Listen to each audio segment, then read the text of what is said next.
অত্যন্ত শুভ চিহ্নযুক্ত হয়। যদি উলম্ব রেখা থাকে এই আঙুল থেকে কিন্তু মোটামুটি বোঝা যায় সেই ব্যক্তি কতটা সে দান পুণ্যের ভিতরে যাবে।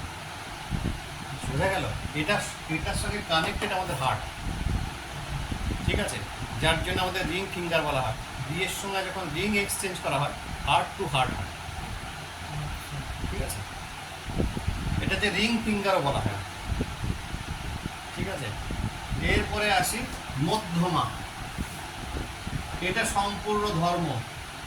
অনামিকাটা কিছু বলে যশ সম্মান লাভ হয়, যশ, মান, প্রতিষ্ঠা, সম্মান, সামাজিক প্রতিষ্ঠা এবং চ্যারিটি বা সমাজ সেবা। সমাজ সেবা। অনামিকা কিন্তু আধ্যাত্ম জগৎ, আধ্যাত্মিক জগৎ, আধ্যাত্মিক জগৎ। এখান থেকে এই অনামিকা আঙুল থেকে বিচার হবে আধ্যাত্মিক জগতে সে কতটা সে দৃঢ় অবস্থায় আছে। বুঝে গেল? 2 নম্বর থেকে। এরপরে যে তর্জনী 3 নম্বর অনামিকা, এটা হচ্ছে মধ্যমা। মধ্যমা থেকে বোঝা যাবে। 3 নম্বর মধ্যমা থেকে হচ্ছে আধ্যাত্মিক জগৎ। আধ্যাত্মিক জগতে সে কতটা সুপ্রতিষ্ঠিত, না ফেক, না কি, না গুলবাজি মারছে, সবটা বুঝতে পারবে। ও আধ্যাত্মিক জগৎ কেমন হয় জানা যাবে এটা মধ্যমা থেকে? মধ্যমা থেকে, কারণ শনির আঙুল এটা। আচ্ছা আচ্ছা। এরপরে হচ্ছে অন্তিম হচ্ছে তর্জনী। তর্জনী হচ্ছে সত্তরজ তমগুণ।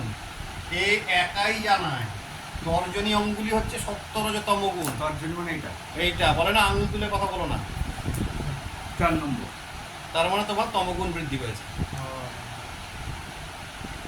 ঠিক আছে।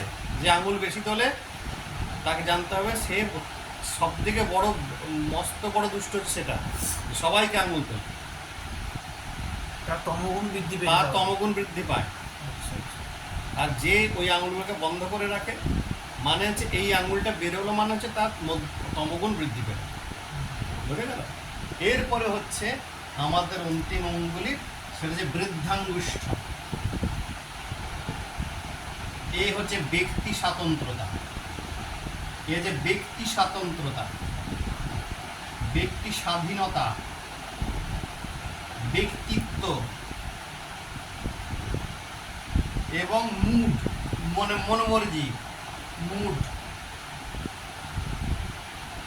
মানুষের মুডি হবে নাকি সবার সঙ্গে কথা বলবে নাকি হাসি খুশি হবে, এই আঙুলটা বলে দেবে।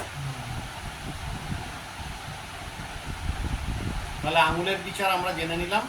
এবারে আমরা পর্বে আসবো, আস্তে আস্তে নিচের দিকে নামবো।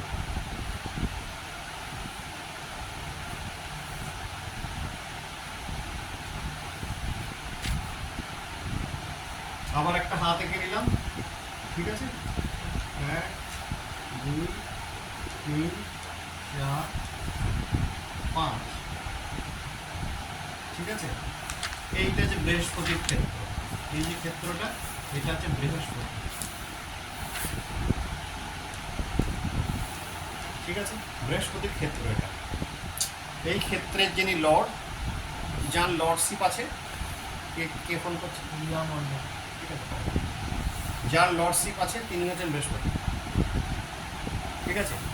এখান থেকে জ্ঞান, এখান থেকে শিক্ষা দীক্ষা, এখান থেকে আমার স্বভাব চরিত্র, আমার পরিমার্জনা এবং আমার সামাজিক ব্যবহার, এই ক্ষেত্র থেকে বিচার হবে।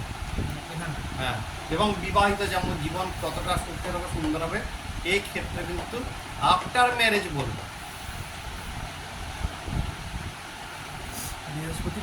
বৃহস্পতি পর্ব। এখান থেকে কি কি জানা যাবে বলো? এখান থেকে জ্ঞান, এখান থেকে বিদ্যা বুদ্ধি, এখান থেকে সনাতন ধর্মের বা ধর্মের প্রতি তার কতটা আস্থা বিশ্বাস, এখান থেকে বোঝা যাবে আফটার ম্যারেজ মানে বিবাহিত পরবর্তী বিবাহিত জীবন কেমন হবে, এখান থেকে বোঝা যাবে জাতক বা জাতিকার তার চারিত্রিক বৈশিষ্ট্য জানা যাবে। এটা কিন্তু একটা ক্ষেত্র এমন হতে পারে যে দুটো ক্ষেত্র কিন্তু একই কথা বলছে, তার মানে দুটো ক্ষেত্রে বিচার করেই কথাটা বলতে হবে। জাতক জাতিকার চারিত্রিক বৈশিষ্ট্য, দুশ্চরিত্র হতে পারে কিন্তু এখানে পিল পিল থাকবে, ঠিক আছে।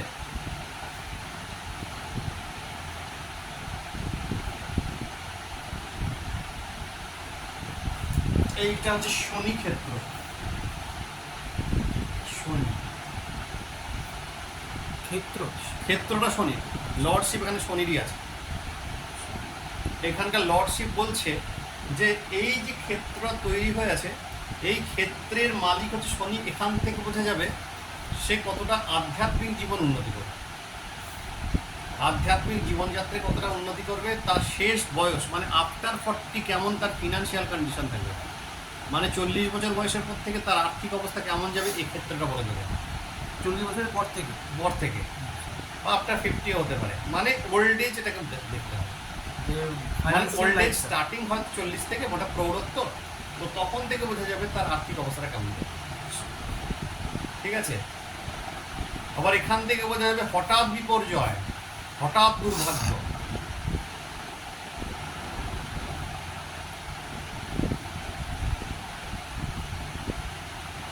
হঠাৎ বিপর্যয় এখান থেকে জানা যায়। হ্যাঁ হ্যাঁ হ্যাঁ